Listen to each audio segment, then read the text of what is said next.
Defamation is a tort allowing a plaintiff to recover damages for loss of reputation resulting from a false defamatory statement. Written defamation is known as libel. Verbal defamation is known as slander. The offending statement must be more than a mere insult. It must be a statement of alleged fact sufficient to damage the individual's reputation. It must be published, which merely means it's disclosed to one or more people.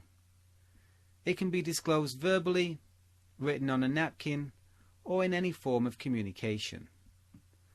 Publication does not mean publication in a printed newspaper or magazine. For slander, the court requires proof of financial loss before considering a case of defamation.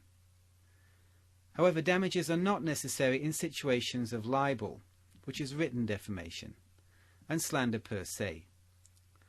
Slander per se involves attacks on an individual's business reputation, accusations of a serious crime, accusation of unchastity in a woman, or of a loathsome disease such as leprosy or venereal disease. In each of these situations, financial damages are not required before the court will find defamation.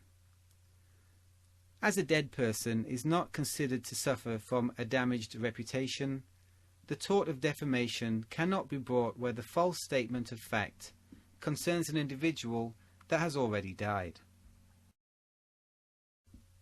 Defamation deals with restricting speech, so it inevitably comes up against the First Amendment, the right to free speech.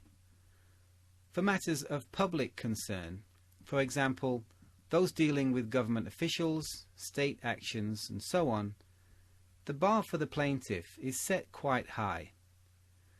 In addition to the elements necessary for a regular defamation suit, a plaintiff bringing a lawsuit involving matters of public concern has two elements to include in the complaint.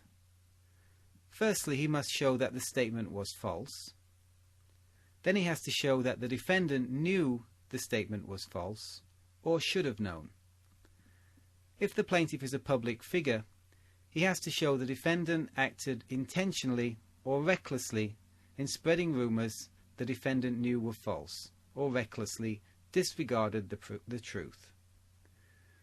The standard is a little lower for a private individual. The plaintiff need only show the defendant was negligent in determining the facts and publishing falsities. Essentially, a newspaper, news organisation, or other defendant can escape liability for defamation unless the facts are shown to be false, and it's shown that the defendant knew or should have known the facts were false prior to publishing.